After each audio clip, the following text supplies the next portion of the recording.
All right, guys, hello and welcome back to the show. I am your host for the second season of the Honors podcast, and today with me, I have a very awesome, cool, amazing, energetic guest with me today. Welcome to the Honors Podcast.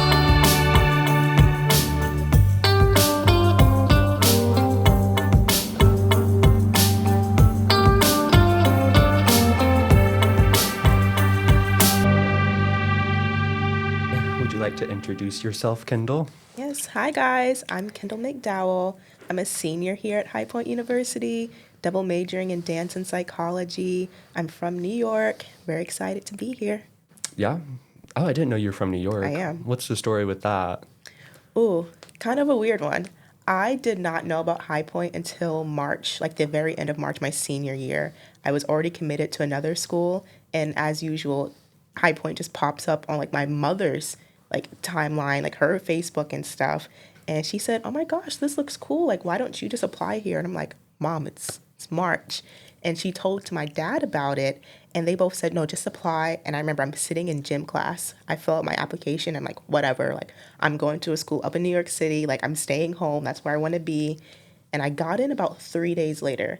And the freshman orientation was coming up, the April orientation. And they said, "We were already going to be in North Carolina this same weekend. Why don't we just go and see what the school is about?" And I'm like, sure. Like, I knew it was not going to influence my decision, but if it pleased my parents, let's go down and see the school. We're already going to see family in Charlotte. I stepped foot on campus, and as usual, everybody's like, "Oh my gosh, this is the most beautiful place in the world." But I remember three things. The ambassadors, I got in the cart with Ambassador Carly. She graduated this past spring, and she was like, "I'm a dancer. I love to do these things." I'm like, wait, so do I. So I remember she was driving me and my family around the entire day because I was in like an ankle brace at the time. I remember my success coach because we got to meet them the first, like that freshman orientation, and I fell in love with her. I still to this day, we talk every single day because I love my success coach, Kaylee Hemstock, hashtag meet her. And the dance capstones. As senior dance majors, we get our own show, and I got to see those things. So Oh, after that 2 day freshman orientation, I decommitted from my other school and decided to come to High Point.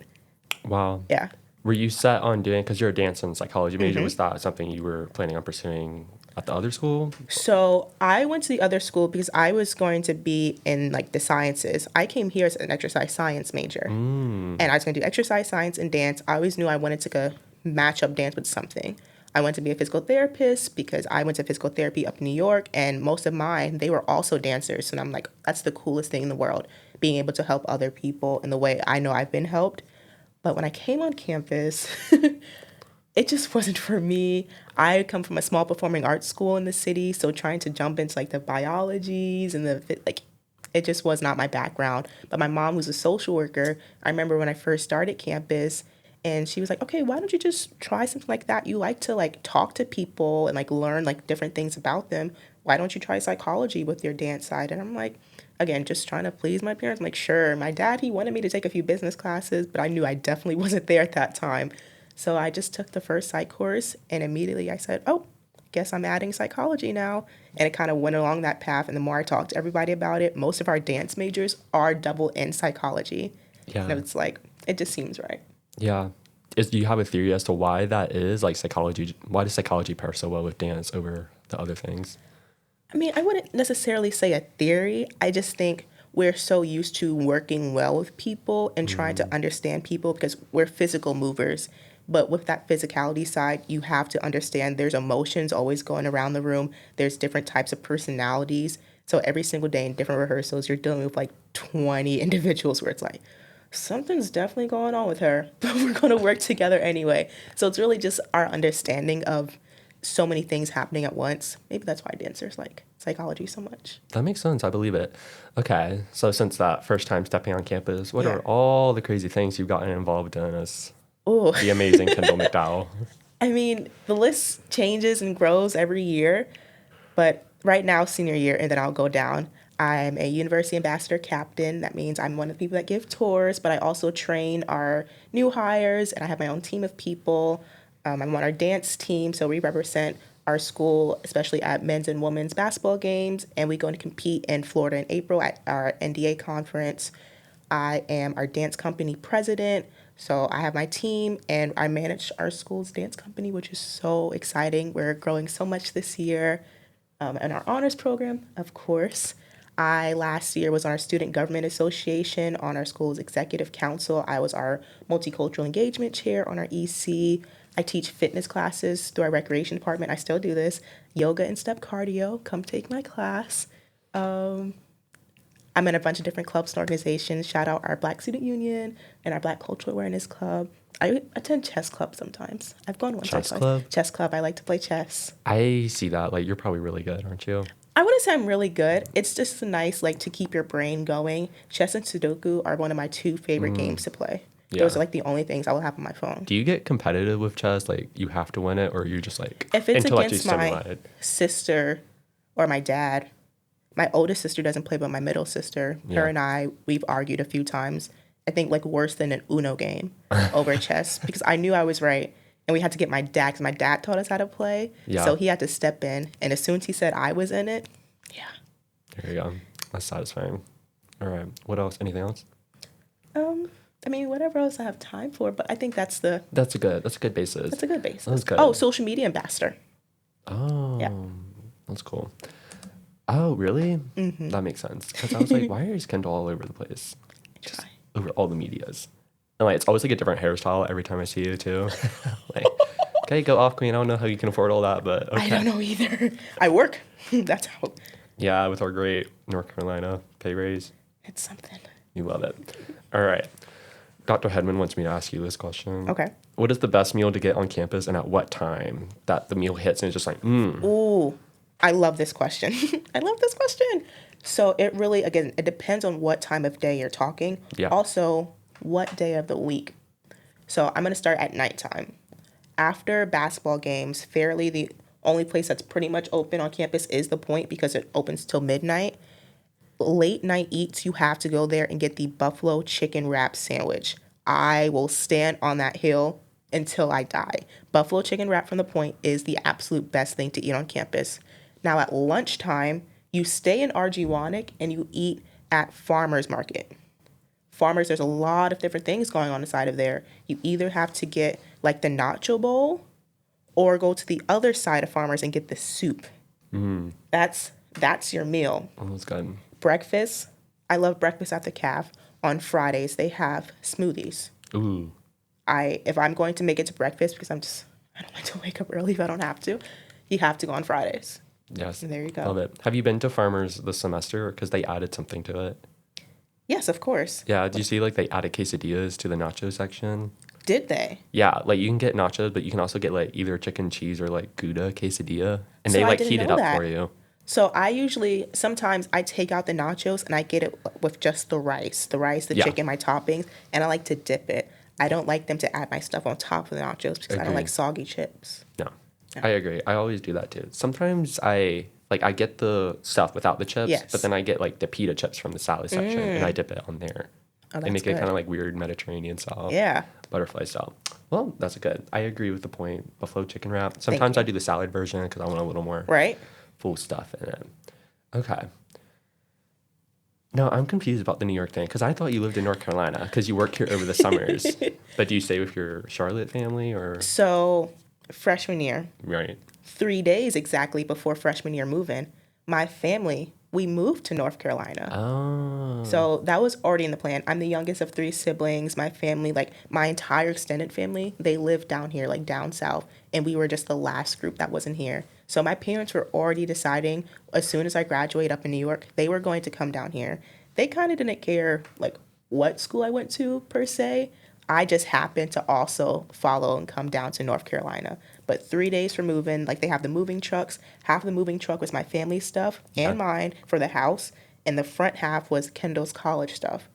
That's So- smart. But it was the worst because at the time, I was an awful packer. Right. So by the time I got here to school, half of my things were mixed up between actually at home and at school.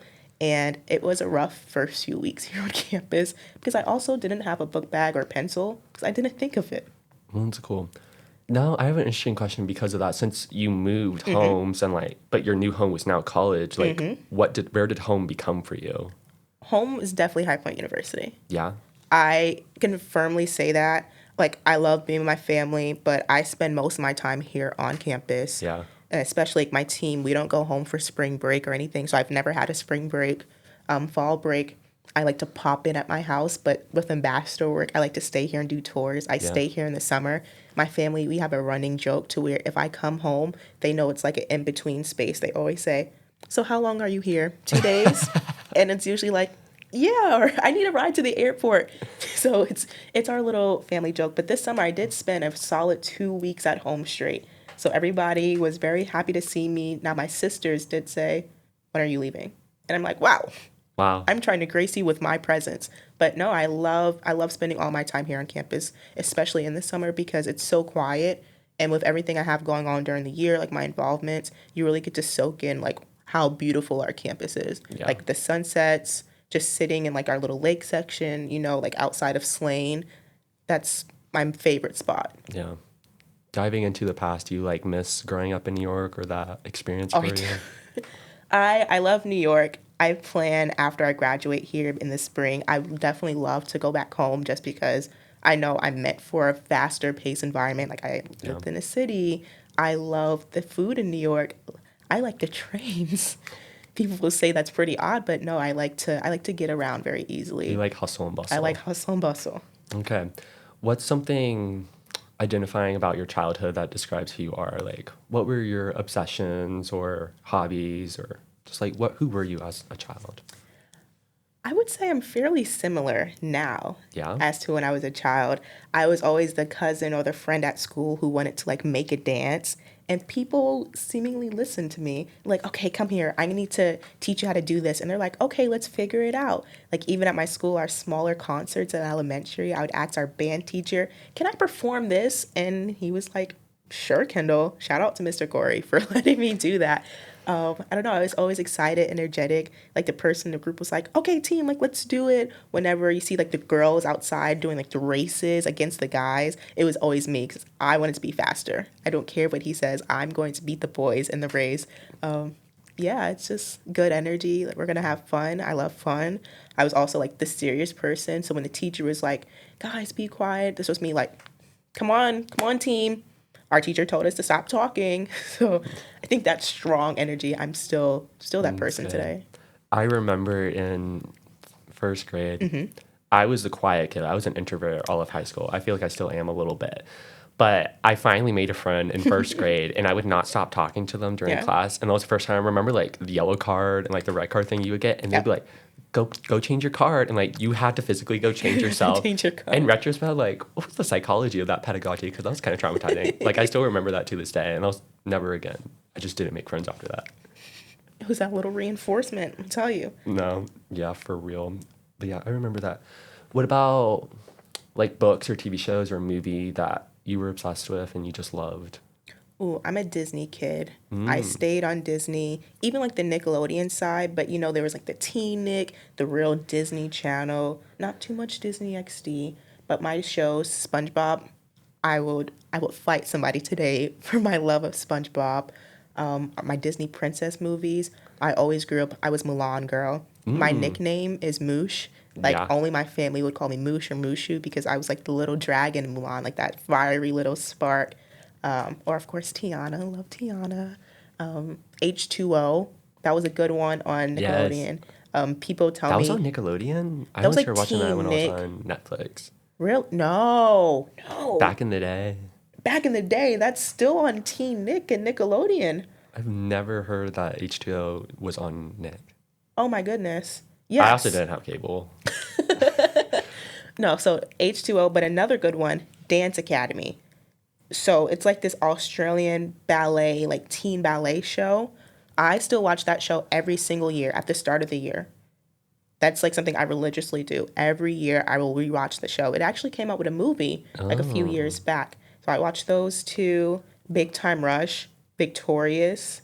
My high school was a strange version of Victorious. Cheetah Girls for Disney. Love Cheetah Girls. High School Musical. Anything with Kenny Ortega attached to it, it's my whole heart and soul. Anything. I love it. I'm trying to think about... Yeah, That's kind of like older generation stuff. Older. I'm like a year older than you. But whatever my sisters did, I had to do. Like I That's wanted. true. You follow what your sisters do. Yeah, I'm the oldest in my family, so Ah. I like watch whatever's my generation, like Jesse and Good Luck Charlie a little bit. Don't get me wrong. I love Jesse and Good Luck Charlie. Yeah, but those were your things. Yeah. Yeah, I love that. Well, that's really cool. I love that. Tell me about, like, why are you such an amazing dancer, and like, what contributes to that, and why do you still love dance today? I mean, thank you. But dance has always just been a part of my life. I didn't start training in dance till I was about 10 years old. So that's, for dancers, that's really, really late. But I always dance. So at church, like we would praise dance, like do liturgical stuff. So that's how I was already connected to it. You just see people move. I actually played instruments before I danced. So I don't play. Really? Yeah, I played trumpet and flute. And I like dabbled in piano, but that's just like to read music. I still read music to this day. So like that's what helps me like influence my dance. Whenever I try to create something, I have to hear it first. So like even in Finch we have a piano down there. I'll just go down and like just start like playing with it just to see if my fingers can still work. They can. It's really bad. But yeah, trained when I was 10. A performing arts school opened in my city, so that was when I was like 6th grade. We were the first class. Oh. So when I graduated high school, I like same class of people from 6th grade to 12. So a lot of background there, but we were the first to graduate. And I think dance was just something always a part of my life. So I went to like a ballet school per se. We did like contemporary ballet and those styles, but ballet is like my heart. Somebody asked me what's my style. It's ballet. I actually didn't start doing hip hop until I came here to High Point and joined the dance team. And it's so funny because people see me as a hip hop dancer, and I'm like, if my friends back home heard you say this, I'd get the hugest laugh in my face because everybody knows that's just not me. It's just not what I did. It wasn't my heart. It's something fun, but being on like my point shoes, I came here, like I sprained my ankle a few times, so I haven't been on point in a while, and it just feels so odd for me not to like just be on my toes like that. I've gotten to go away to different states to dance in my year, so I went to LA for a month and trained at the Debbie Allen School, and that was such a great time for me. Back on my home school of the arts, like in New York City. Then I came here, started doing jazz more, hip hop, still in my concert dance style with my dance major. I just try like to do a lot of different things. Back home, we had a Rockette curriculum. So like the Radio City Rockettes came and like they taught us. So I've been doing that for the past several years. I think it started at like my 8th grade. So I've known a lot of the Rockettes. Still connected with a few here now at school. I've danced at Radio City. So that's also exciting. Okay, that's cool. Yeah. I love that. Do you have a favorite like ballet, like Nutcracker or Arabian Nights or something like that? Oh, so Nutcracker. My favorite is Waltz of the Flowers. Oh. It's my favorite ballet step or like genre is a waltz. Something about like a 6 time stamp or like a 3. I love to hear that measure in my head. But for like actual like ballet and whole, Don Quixote. It's like Keidra. It's like spicy. She has a fan in some of her props. Like it's super cool. Romeo and Juliet. Does it ballet for that? Yes. Misty Copeland's version of Romeo and Juliet. Oh. She's actually retiring this year. Finally. That's so sad, but she's closing out with Romeo and Juliet, I believe, and I think that's her best work. Wow. Very emotional. That's really cool. Yeah. There's so many like, what's the word? Resurfacing of like Shakespeare stuff. Like there's the Broadway and Juliet show, which is so interesting. It is. It's like it's anything jukebox. but make a new story. Yes. I mean, but they are making new stories, but people, as much as we complain about the remakes, they only want to see something remade because they already have the version of their head, so they're comfortable with remakes. Yeah. There's so many new projects coming out, but nobody's actually putting in the money or the time to go see them. Yeah. So it's like a give and take scale. We can't complain about the old things, but that's the only thing we're going to see. Yeah. Do you have a good understanding of what is art for? Oh, art's for everyone.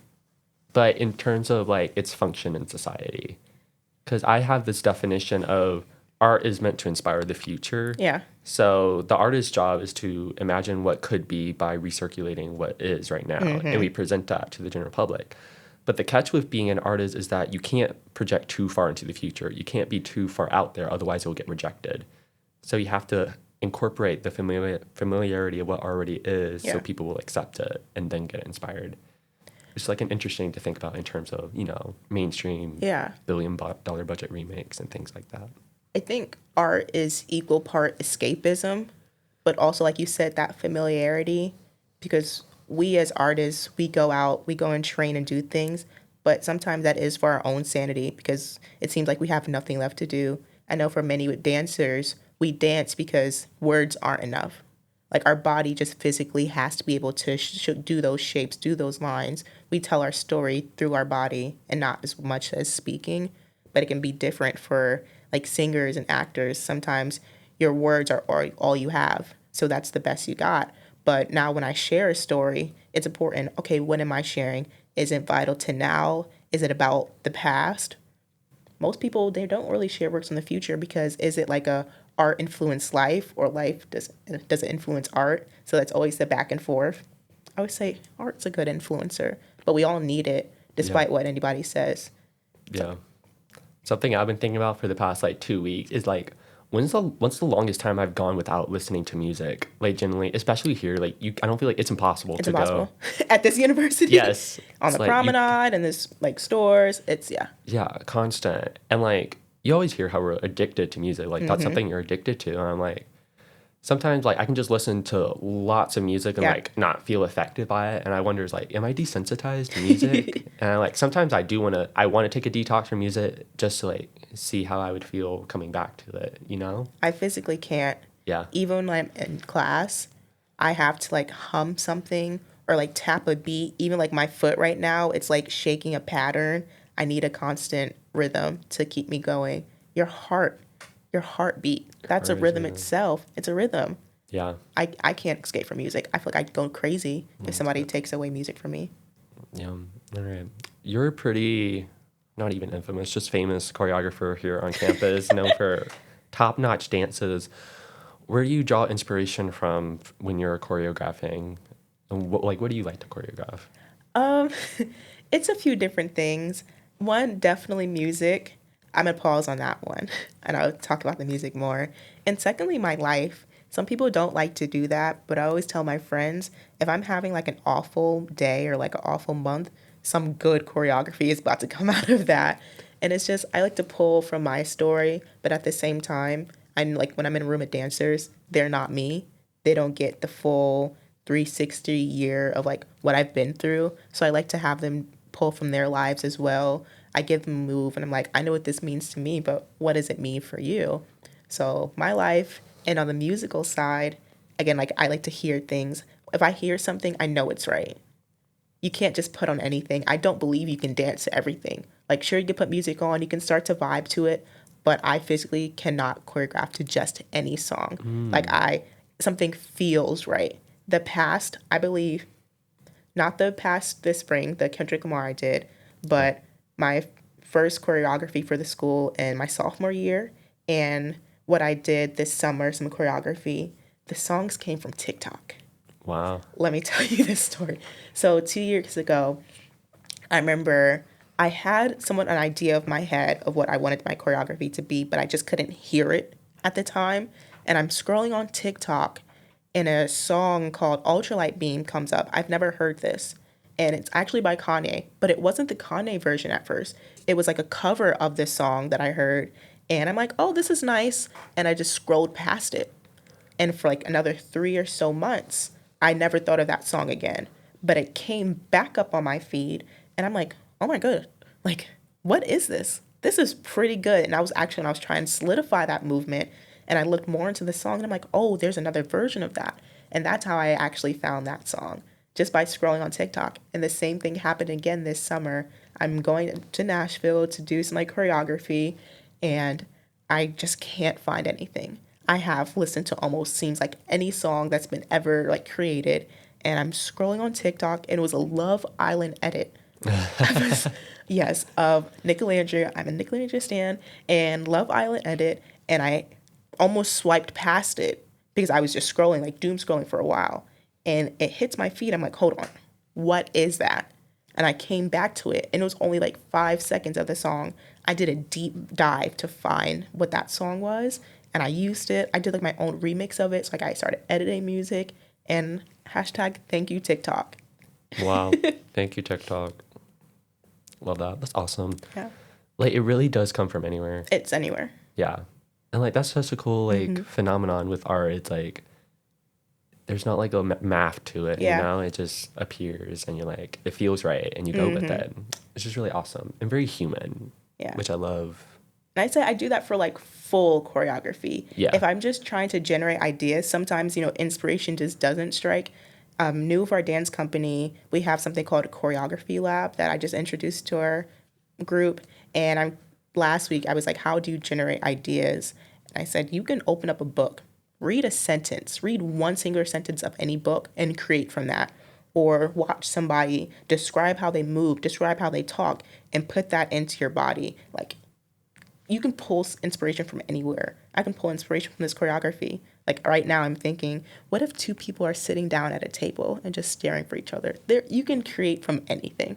Well, that's very actor coded because there's a actor method called Stalinowski, and it's about like taking an idea and putting it in your body and like acting with your body, which like I do that a lot as a performer. Dogberry. Anyway, when you talk about honors, Yes. So you came to school, awesome, all those great things, dance psychology. Why did you choose honors? Ooh. So when you apply to the university, you get shown like your acceptance letter and like different programs you're applicable for.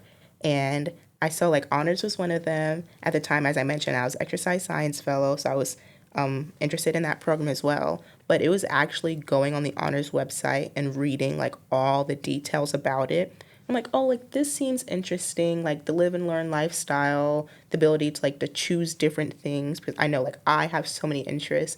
So that's what first sparked me.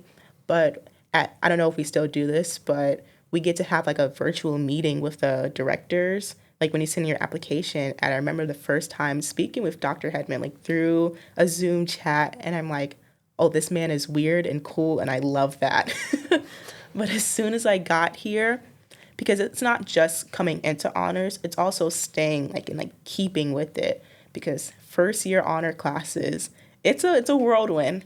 Yeah. If you're expecting something, change your mind immediately. It's definitely, you have to step into an open mind, but staying with all of my classmates and professors, first year college, it was a lot, but I'm like, you know what? I'm getting something from this. I don't know what yet. I think I'm gathering it now, but those colloquiums and understanding, like, we're all from so many different places, and I have my background, I have my ideas, and it's being open to share and open to understand others. That's definitely what I finally got from honors, because it took a while to get like, what am I doing here? What is this about? But I could proudly say, because I know I'm one person, I have my idea and I used to be really stuck with it. But it's really understanding there's so many different options to think about it. You don't have to fully accept it, but understand to hear somebody out and hear where they're coming from and seeing, you know what? I hear you. I'm not going to follow through with that, but I do hear you and respect what you're saying. That's my honors POV. There you go. That's pretty good. Finally got around to it. Finally got around to it. That was fun. Okay. How about an honors question? An honors question? Yeah. Yeah. It's not going to be a clear answer. Probably little not. Annoying. Be like, what's the point of this? As we do in all of our classes. So, what actually is dance, and why does it change? This is what a question, Reed. Dance. I think dance is freedom. Dance is the ability to just to let your body be. And of course, we take classes to quite do the opposite, to find structure in our lives. But dance, the ability to think about so many different things at once, to share your experience with other people, especially if you're a performer. For choreography, you get to share your ideas. It's a shared experience with somebody. Sure, you can like dance in a studio alone, which is great because you do that for yourself. But I don't think dance is meant to be an individual aspect. It's meant to be a moment between you and another person. I think that's the easiest way I can explain dance. I agree. And then looking at the history of dance, we see that it's evolved so much and Yes. it offshoots. And now we're in this era of like lyrical, modern, Yeah. contemporary. Why has that happened? And where do you hope to see dance evolve next? Well, dance art history, it was just meant in a social setting to pass down stories, to be shared to generations, at celebrations, at funerals. Dance was literally just ability to express yourself. And then throughout the centuries, it's become a more codified thing that's like structured dance and a ballet style, jazz technique, hip hop, everything, because you have to ground it. Like, where are we? Is it this or is it that? So I think that's why it was easily to separate the forms. And now we're seeing such a blend of everything. It's like, okay, what is this? Yeah. People see like contemporary. What is contemporary? Even now, like when I watch like TV shows, or now I've started to like see dance competitions. I did not grow up in the dance competition world. Everybody's under the category of contemporary or jazz, but it's like such a mix. And where's dance going? It's such a blend. I think everything's a fusion of the next. Even when I create and when I move, as I said, like I love ballet, but I don't create ballets. That's just not what my body likes to present from itself. So I'm doing choreography. I think everybody still needs their foundational teachings. It is still important for younger dancers to take the ballet class, to take their tap, to explore different things like hip hop and jazz.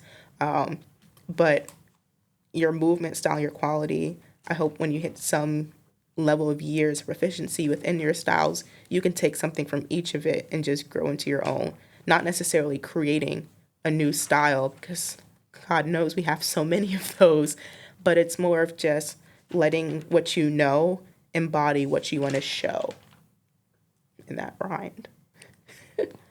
Embodying what you know to what you want to show. Yeah. That's good. I like that. That's pretty good. What's next for you? Reed, I don't like this question. Well, I know it's early in senior it's year, early but senior year, a but year from now, where will you be? hopefully in grad school. Yeah. All of my applications for my schools have finally opened up. So every day I'm like, wow, it's time. I remember this in high school when like looking for colleges. It's like it seemed as though only one school was the right fit, and I just don't think that's it for me now. Yeah. I feel as though I'm happy wherever I go because I know I've done such a great job here at High Point. Yeah. And I really owe it to the school. I've changed so much from freshman year to now, and I've learned so much here. I think my school has given me a lot, so I'm excited to take it wherever. I want to go to grad school to get my MBA in arts administration. Really? Really, yeah. That's really cool. I want to have my own nonprofit arts org for like just different people, not just in dance, but literally in all the encompassing art forms. So dance, music, visual arts, really anything, because arts is such an opportunity for people to grow and find themselves, and it should not be limited because I know I can't speak for every art form, but dance is expensive. Yeah. And sometimes people who should be able to see certain places just don't have the opportunity for that. So I'd like to give opportunities. I'm all for public service, so hopefully what I know with dance and art education, I can take that somewhere, hopefully back home to like my small little city, open up little arts organization. So I'd like to do that. For grad school, I'd love to go back home to New York. I think that's where my heart is. In my early 20s, I'd probably migrate back down here. Yeah. Like to start a family, I guess, since I now have to think about stuff like that. Yeah, no, I just want to help people find their passion. Passion and purpose, they're the same in my book. That's good. That's awesome. Thank you for sharing that. Yeah. All right. So, tradition on the podcast, if the previous guest has left a question for you to answer, Okay. and then you will get to leave a question for the next guest. Yeah. These can encompass absolutely anything Yeah. across philosophy, the world, or honors here. And the previous guest would like to ask you, if you could teach an honors course, what would it be and how would you teach it? Oh, see, this is such a great question because honors courses, there's such a variety. Yeah. I probably want to teach a movement course, like an arts, like something. Honestly, we could use that in the And I honors think class. we'd love that. Yeah. I think it'd be more popular than How to Be a Mind Reader, Dr. Lepowski. No, generally, probably like how to move, like how to embody yourself through like physical movement. And it's not going to be like we talked about like that ballet, jazz, or like whatever, but how to find inspiration through different venues. So we probably have class like in the park one day. We probably have it in the gym. I don't know, just finding inspiration through movement. That'd probably be my class. I can see like you making them have to read a book and then choreograph something from it. Oh, 100%. Yeah. I love doing that. That'd be awesome. All right. Great answer. I'm going to pass this over to you. Okay. You can choose your color and then write down the question beneath that line. Absolutely anything, whatever you want. See, I feel bad because I thought of a question and it's so not honors related. Go for it.